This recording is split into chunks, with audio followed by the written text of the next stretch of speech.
జగన్ బాబు అయినా షర్మిలమ్మ అయినా పట్టుదలకు చిత్తశుద్ధికి వాళ్ళ నాన్నకు వారసులని కూడా చెప్తున్నా.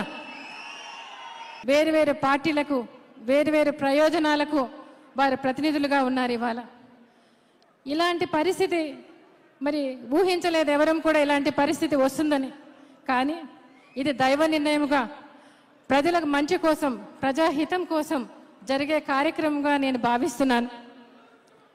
తెలంగాణలో ప్రతి అంగుళము, తెలంగాణలో ప్రతి ఒక్క నిండైన హృదయం వైఎస్ఆర్ను మరి గుండెల్లో పదిలంగా పెట్టుకున్నారని కూడా మీకు అందరికీ చెప్తున్నా. ఈరోజు ఈ పార్టీ ఆవిర్భావంతో పాటు తెలంగాణలో కొత్త తరం రాజకీయం, నిజాయితీతో కూడిన నాయకత్వం, వైఎస్ఆర్ పాలనకు మరి పునాదులు పడుతున్నాయని కూడా మీకు అందరికీ మనవి చేస్తా ఉన్నాయి. ఇవాళ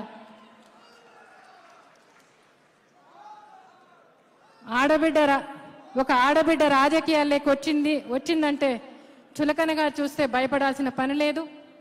మరి అదేవిధంగా సింహం లాంటి నాయకులకు ఏ జెండర్ కూడా అడ్డు రాదని కూడా మీకు చెప్తున్నా. ఇవాళ అదేవిధంగా మరి ఈరోజు షర్మిలమ్మ ఈ ప్రాంతంలోనే మరి ఈ ప్రాంతం తెలంగాణ గడ్డ మీద అసలైన నాయకురాలుగా పుట్టిందని కూడా మీకు చెప్తున్నా. ఇవాళ అది వాళ్ళ నాయన జయంతి రోజు.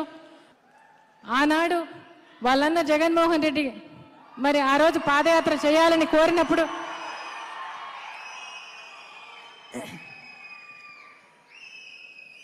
ఆ రోజు జగనన్న బాణంగా ఈ ప్రజలందరికీ కూడా ఏదైతే మమ్మల్ని మీరు ప్రేమించారో మీకందరికీ అండగా ఉంటామని ఈ కుటుంబం ఉంటుందని చెప్తూ 3200 కిలోమీటర్లు పాదయాత్ర మరి ఆమె పూర్తి చేసిందని కూడా మీకు అందరికీ తెలిసిందే.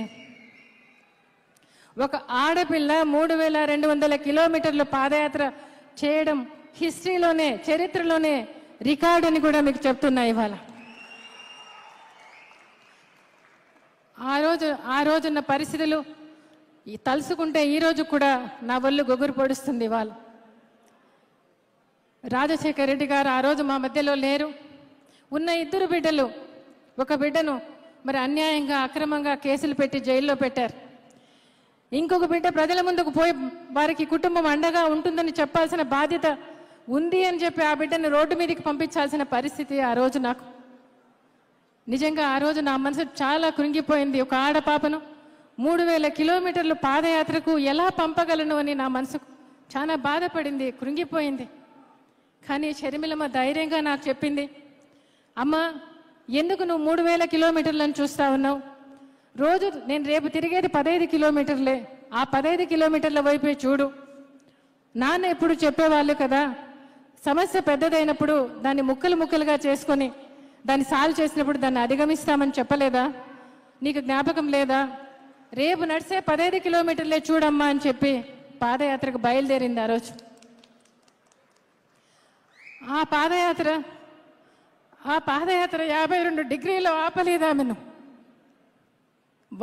వాన ఆపలేదు, చలి ఆపలేదు, కాలు ఫ్రాక్చర్ అయింది. అయినా ఆమె ప్రస్థానం ఆపలేదు. ఎందుకు అంటే ఈ ప్రజలతో మేము ఉంటామని చెప్పడానికి వచ్చింది. ఆమె సంకల్పం, వాళ్ళ నాన్న చెప్పిన మాట, తను మొదలుపెట్టిన పని పూర్తి చేయకుండా ఉండడం ఆమె నైజం కాదు, ఆమె గుణం కాదు. ఆమెలో ఉన్న సంకల్ప సిద్ధి, ఆమెలో ఉన్న చిత్తశుద్ధి, ఆమెలో ఉన్న ధైర్యం, ఆమెలో ఉన్న పట్టుదల ఆపలేదు, దాన్ని సంపూర్ణంగా పూర్తి చేసింది. షర్మిలమ్మ ఎప్పుడు కూడా ఏది చేసినా మనసు పెట్టి చేస్తుంది. షర్మిలమ్మ మరి తన కోసం ఎవరైనా అభిమానించే వాళ్ళంటే ప్రాణం పెడుతుంది. ఒక మాట ఇస్తే ఎందాకైనా కూడా ముందుకు పోవడమే రాజశేఖర రెడ్డి గారి నుంచి, వాళ్ళ తండ్రి నుంచి నేర్చుకున్న పాఠం అని కూడా మీకు చెప్తా ఉన్నా. ఆనాడు వాళ్ళన్న జగన్మోహన్ రెడ్డి కోసం అంత పాదయాత్ర చేస్తే, అంత కఠినంగా చేస్తే, ఈరోజు వాళ్ళ నాయన ఆశయాల కోసం, కలల కోసం మీ ముందుకు వస్తూ ఉంది. ఇంకెంత చేస్తుందో మీరే ఒక్కసారి ఆలోచించమని మీకు అందరికీ కూడా మనవి చేస్తా ఉన్నా. ఇవాళ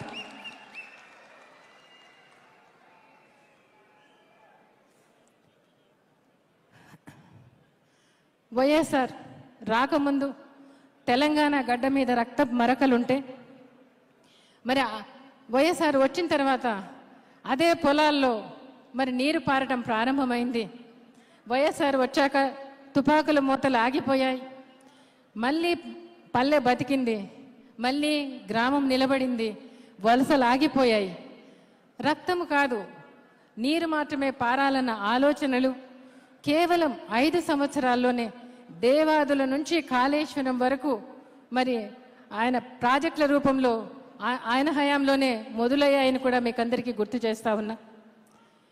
మీ కష్టంలో, మీ ఆశయాల్లో, మీ ఆలోచనలో, మీ బాధలో, మీ ఆర్తిలో, మీ ఆవేదనలో, మీ యొక్క లక్ష్యాల సాధనలో, అన్యాయం జరుగుతున్న పోరాటాల్లో, న్యాయం కొరకు జరిగే దీక్షల్లో, మీ నడకలో, మీ ప్రయాణాల్లో మీకు తోడుగా ఉంటుంది. మీ కుటుంబ సభ్యురాలుగా బిడ్డను చేర్చుకోమని మీకు 35 సంవత్సరాలు 40 సంవత్సరాలు ఆ పార్టీలో ఉంటూ ఆ పార్టీకి సేవ చేస్తూ మరి ఆ పార్టీకి జవసత్వాలు తెచ్చిన రాజశేఖర రెడ్డి గారిని మరి ఆయన జవసత్వాలు తెచ్చిన రాజశేఖర రెడ్డి గారిని మరి అదేవిధంగా ఆయన సీఎం అయిన తర్వాత ఆయన్ను ఆయన పరిపాలన విధానాలను అన్నిటినీ కూడా రోల్ మోడల్గా తీసుకోవాలని చెప్పిన వీరు ఆయన పోయిన తర్వాత కొన్ని నెలల తర్వాతనే మరి ఆయన గురించి ఎఫ్ఐఆర్లో దోషిగా ఎందుకు పెట్టారు అని అడుగుతున్న కాంగ్రెస్ పార్టీ వారిని, అంతేకాకుండా మరి ఆయన కుటుంబాన్ని రోడ్డు మీదకి తెచ్చింది మీరు కాదా అని అడుగుతున్నాను ఇవాళ. ఇదంతా లోకమెరిగిన జగమెరిగిన సత్యం అని కూడా మీకందరికీ కూడా తెలిసిందే.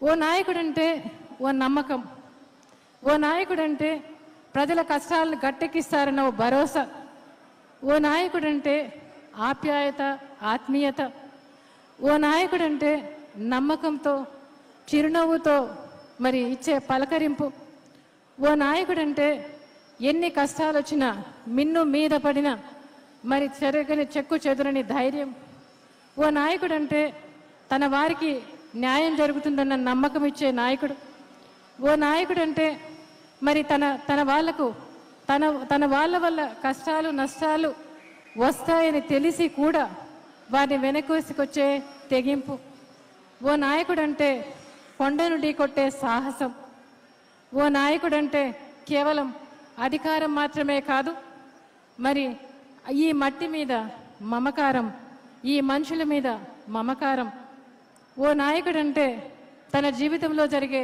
ప్రతి ఘటన నిజాయితీతో ప్రేమతో నింపుకొని తన వారితో సాగే గమనమే ఓ నాయకుడి లక్ష్యం.